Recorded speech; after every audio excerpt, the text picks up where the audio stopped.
Today, we're going to take a look at our all-inclusive guide to the best Amazon product research strategy. We're going to look at a bunch of different variables ranging from the 3 top characteristic traits that your product should have, my exact product research process to find what I call high-value products, and most importantly, revenue and profit goals for your product. Now, if you see any of the tools in this video that you like and you want to use them, make sure to check the link in the description to get yourself a healthy discount and really get that advantage that you need when starting your FBA business. It's time to get into analysis mode. Let's get started. The best way to start your product research is actually to know the foundation of the characteristic traits of a high-value product. This actually goes beyond sales data and revenue and profit and really goes more into some of those character traits that are going to make a product for you to sell for time to come. The first variable you want your product to have is a higher price point. At first, people normally get thrown off when I say this, so let's really break this down so you understand what I mean by leveraging different Amazon fulfillment fees as well as shipping costs. Your goal here is not to sell the most expensive item on Amazon in general, but the higher end of the price spectrum of your specific niche. Let's imagine you're selling these car dash cams. Both of these products are in the same niche, have very similar functions, they even have the same box and similar monthly sales volume. This means that both Amazon sellers are paying the same amount in their fulfillment fees from Amazon, as well as the cost from their freight forwarder from the supplier. Now, in my opinion, in my experience, I've noticed that a lot of sellers try and stay away from the higher price point on that spectrum just because they feel like customers don't really want to spend that much money. This is a good opportunity to dive into a part of the niche that has a little bit less competition. The next characteristic trait that your product should have is what I call advancing capacity. This just basically means that your product has the ability to evolve and be slightly better than what's currently on the market. This is huge when you're really trying to obtain some positive reviews. There's a couple ways to do this that we'll touch on now. Let's start with the positive review aspect. If you find a product that is consecutively showing similar negative reviews, and in a way you're able to find a solution to that problem, you will drastically increase consumers' positive experience and then decrease consumer negative reviews. Let's use the dash cam again for another example. Let's say that you're doing some product research and you notice a lot of the sellers are obtaining negative reviews from the suction cup that adheres to the window. For some reason, it keeps on failing after about 2 to 3 months, and that's what people are complaining about. Now, creatively, you would reach out to your supplier and say, listen, I need maybe a larger suction cup or one that's slightly thicker that's gonna adhere better to the window. This is just a small example of how you can be creative to fix a problem that will eliminate some of those negative reviews. The last variable you want your product to have is what I call niche expansion. This means that you've done additional research in the broader niche that your product falls within. This is going to establish other potential product opportunities you can effectively advertise alongside your initial product to have consumers add not just one product to their cart, but multiple products to their cart before checking out. If you're using the dash cam as an example again, you can see that once I click on a seller's storefront, they have additional items in their store that are accessories to their current item. This seller is upselling other products related to their niche like hardware kits and micro SD cards. You don't have to get as specific as that example. You can really niche out into some other opportunities that really will give you an opportunity, like I said, to upsell other products that are related to your product. Up next, we want to outline some of the product research standards that we're going to use when trying to find a product on the AMZ Scout platform. The figures we're going to use for this example really are just a baseline. Not only should you play with these figures slightly to see how it changes the search results, but you should also take note after launching your product and how the different criteria played out. Once you've logged into your AMZ Scout account, navigate to the left-hand side and click on Product Research. From here, you have some valuable tools like the product database, product tracker, and pro extension.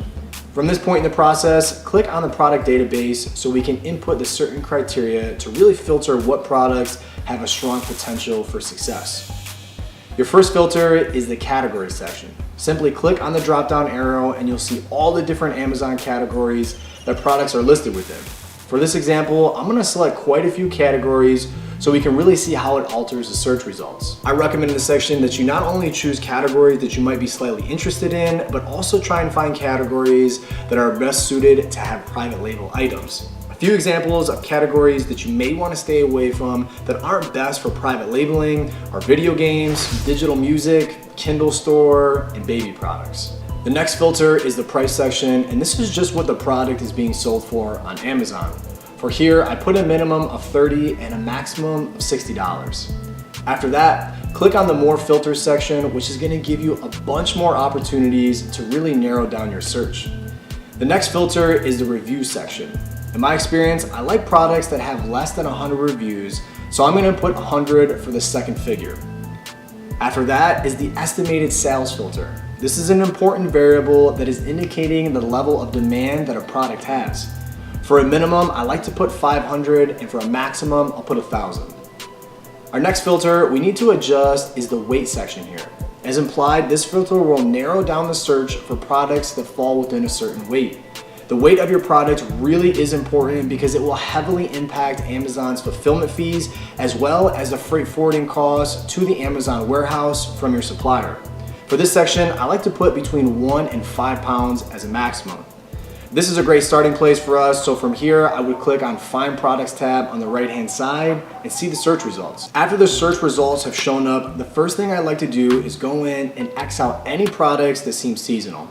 AMC Scout makes this super easy by placing these quick actions on the left hand side of the item. For example, even though the Easter Bunny fits the filter criteria, I know it's seasonal and I can go ahead and close that out, and now it's filtered down my research even more. I'll keep doing this with certain items like food or even items that don't really have that advancing capacity ability at first glance. One of the first products that really caught my attention was this monocular telescope.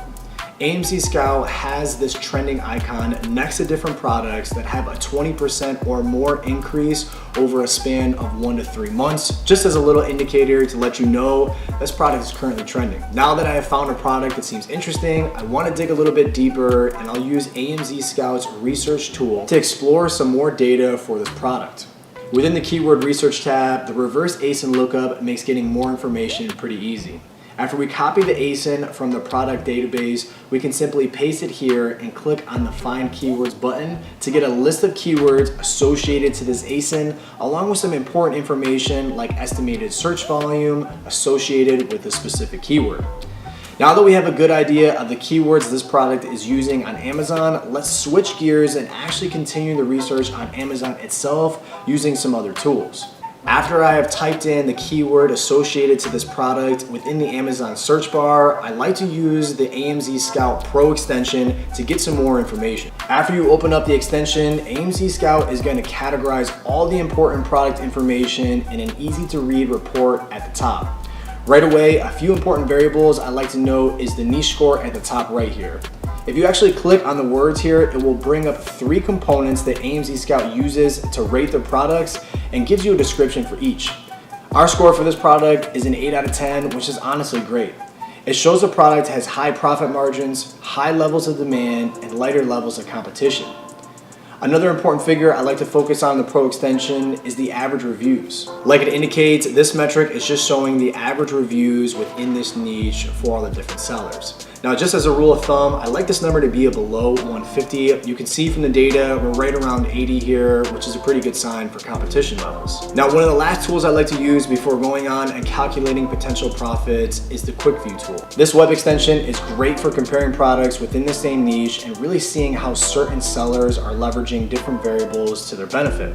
As a quick example, I typed in one of the highly searched keywords for this product and used the Quick View extension to compare the 2 products side by side. You can see that both products are really similar in their function, size, and style, but yet there's 2 different price points. One is $55 and one is about $35. This is a great example of how you can use that price spectrum to really go on the higher end and leverage Amazon's fulfillment service, as well as save on those freight forwarding costs from the supplier all the way to the Amazon fulfillment center. So we've come a long way in this video talking about the main character traits of a high value product, as well as some of that main criteria you need when doing your product research.